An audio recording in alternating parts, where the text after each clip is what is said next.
The ground trembles beneath my sandals. I can feel it before I hear it. 10,000 drums, the low hum of 1,000,000 men who want us dead. I look left, I look right. 300 Spartans, that is all. This is Thermopylae, the hot gates. A pass so narrow that even the greatest army in the world becomes meaningless. King Leonidas did not stumble upon this place. He chose it.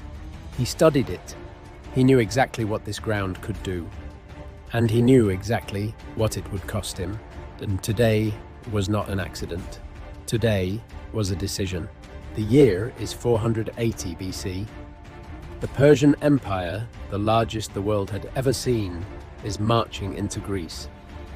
King Xerxes commands an army historians estimate at over 150,000 men. His goal, to burn Athens to the ground. Every city in his path had a choice: kneel or be destroyed. Most kneeled. The Greek city-states knew they could not face Persia in an open field. Their numbers were too few, their resources too thin. So King Leonidas of Sparta proposed a desperate gamble. Hold a single narrow pass, Thermopylae, long enough for Greece to prepare its defense. The pass was barely 15 meters wide at its narrowest point. 15 meters. In that gap, Persian cavalry was useless. Persian numbers were useless. In that gap, 300 men could hold the line against 1,000,000. At least, for a while. He took 300 of his finest warriors, and he marched them to their deaths. Knowingly, willingly, no illusions, no false hope. He knew the Persians would come around. He knew the numbers were impossible. But he also knew this: if no one stood here, there would be nothing left worth saving. So he stood, and he brought the best men he had ever known to stand with him. Day one, they came at us like a wave. The Medes first, then the Scythians. Brave men, skilled men. But in that narrow pass, their numbers meant nothing. We held the line, pushed forward, pushed back, again and again and again.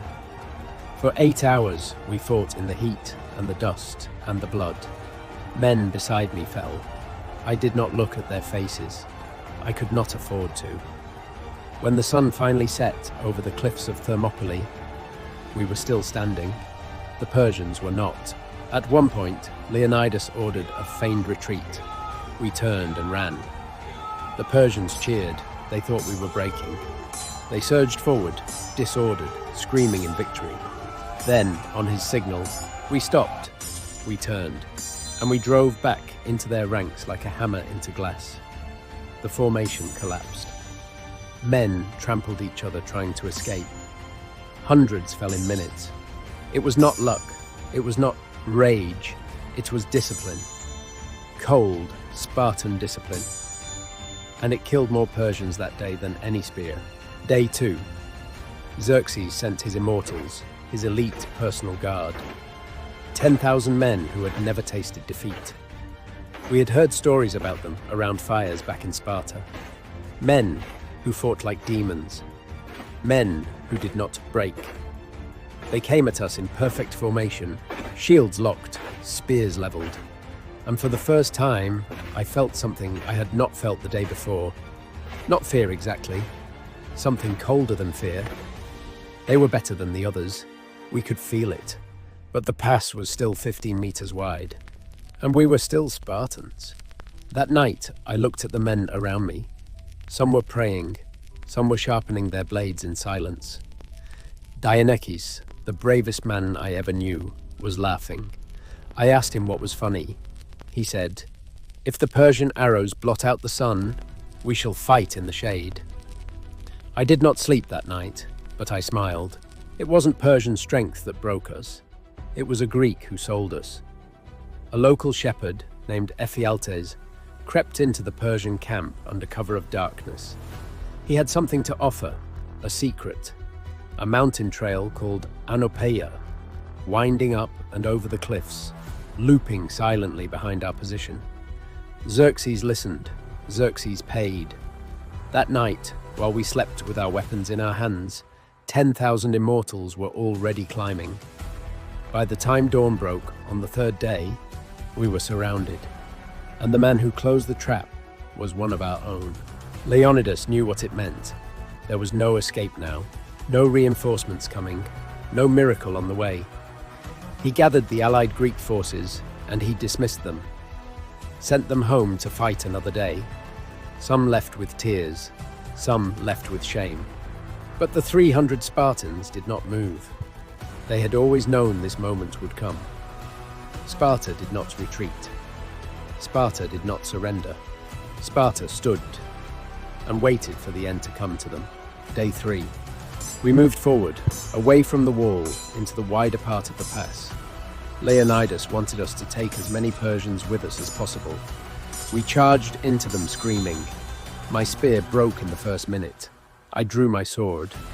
When my sword broke, I fought with my hands. The man beside me went down. I stepped over him and kept moving forward. There was no plan anymore, no formation, no tactics. Just rage and iron and the will to make them pay for every inch of Greek soil they had taken. We did not fight to survive. We fought to make them remember us. Leonidas fell, and when he did, everything changed, not in the way the Persians hoped. We did not break, we did not run. We fought for his body because Spartans do not leave their king on foreign soil. 4 times they pushed us back. 4 times we charged again, bleeding, exhausted, with broken weapons and broken bodies, refusing to stop. Then Xerxes gave the final order. The archers drew. 10,000 bows bent back as one. The arrows came in a cloud so thick they blocked out the sun above us. I looked up at the darkening sky. I thought of Sparta. I thought of my son. And then there was nothing. 300 men held for 3 days, and that bought Greece something priceless: time. The Athenian navy used that time to prepare. 2 months later, at the Battle of Salamis, the Greek fleet lured the Persian armada into a narrow strait and destroyed it. Without his navy, Xerxes could not supply his army. The invasion collapsed. Greece survived. And it survived because 300 men chose to die in a mountain pass. The 300 Spartans are estimated to have killed over 20,000 Persian soldiers in 3 days. Their stand became the most studied act of military sacrifice in history, analyzed in war colleges to this day. At the site of the battle, the Greeks placed a simple stone. No long eulogy, no list of victories, just 11 words. Go, tell the Spartans, stranger passing by, that here, obedient to their laws, we lie. 11 words. 2,500 years later, we are still telling them. The Persian Empire never conquered Greece. Democracy survived. Philosophy survived. The ideas that would eventually shape the entire Western world survived. And they survived, in part, because 300 men chose a pass, a day, and a death. Not because they had to, because they decided to. But here is what history never answers. What if Leonidas had retreated? What if he had looked at those numbers, 150,000 against 300, and decided it was not worth it? Would the Greek allies have held together without the example of Sparta? Would Athens have had enough time to prepare at Salamis?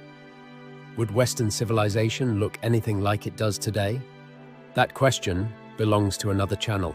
If this is your first time here, this channel is where history stops being a textbook and starts being something you feel.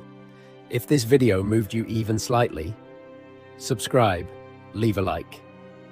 It takes 2 seconds and it means everything. And next time, we go somewhere even darker. See you there.